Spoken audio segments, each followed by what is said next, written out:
Mwongozo wa kujifunza Biblia leo ikiwa ni Julai 31 siku ya Ijumaa. Jifunze zaidi. Ellen G. White, ibada ya sanamu pale Sinai, ukurasa 351 hadi 368 katika Wazee na Manabii sehemu ya kwanza. Tungeweza kufanya mema mengi kiasi gani ikiwa tungetumia ipasavyo uhusiano wetu sisi kwa sisi. Kila aliyepokea fadhila za mbinguni ana wajibu wa kuangazia zaidi njia ya wengine.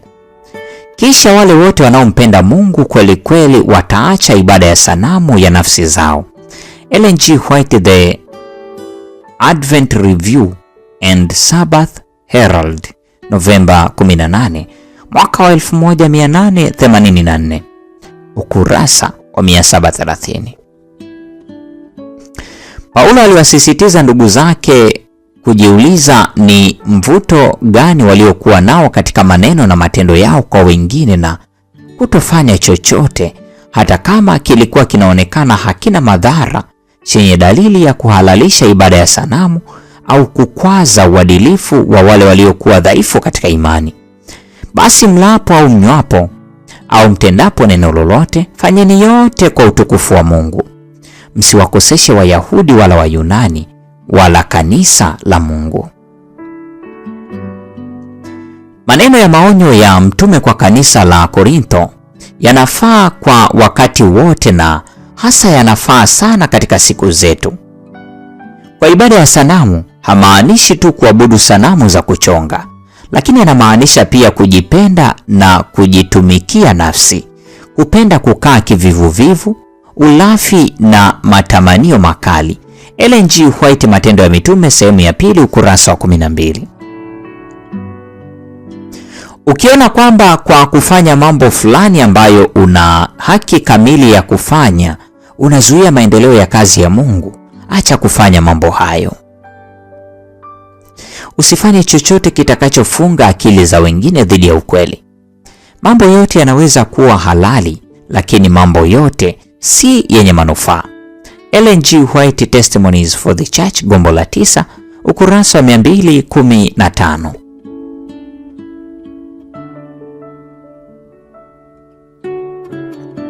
Maswali ya kujadili. Swali la kwanza. Kwa mujibu wa Paulo, tabia ya Mkristo mkomavu nyakati fulani inaweza kuzuia ukuaji wa Mkristo ambaye hajakomaa. Fikiria hali ambazo hili linaweza kutokea. Kwa nini kanuni ya kumpenda Mungu kuliko vitu vyote na jirani yako kama nafsi yako ndiyo njia pekee ya kushughulika na changamoto hii? Swali la pili. Zipi ni baadhi ya sanamu ambazo hata Wakristo wanaweza kuishia kuziabudu wasipokuwa waangalifu? Yapi ni baadhi ya mambo hata mazuri ambayo tunaweza kuyageuza kuwa sanamu? Pia, unajuaje ikiwa kitu ambacho unakijali sana kimekuwa sanamu? Swali la tatu. Paulo anasema aliutesa mwili wake na kuutumikisha ili asikataliwe anapohubiri Injili. Wakorintho wa kwanza sura ya 9:27. Kwa mujibu wa somo la juma hili, fikiria juu ya kile kinachoweza kumfanya mtu asistahili kuwa mhubiri wa Injili. Swali la 4 na la mwisho.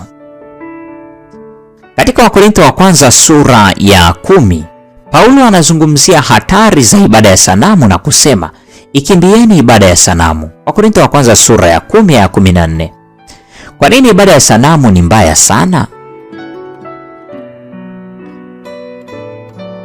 Mpendwa wa mfuatiliaji wa mfululizo wa masomo haya ya mwongozo wa kujifunza Biblia, hii ni robo ya 3.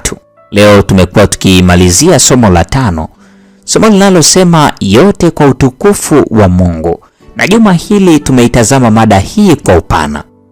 Huo ndio mwisho wa tafakari ya somo hili la 5 juma hili. Mungu akitupatia kibali, tutaenda kuliangazia somo la 6 linalosema karama za rohoni. Neema ya Bwana wetu Yesu Kristo, Pendo la Mungu na ushirika wa Roho Mtakatifu nasi sasa na hata milele. Amina.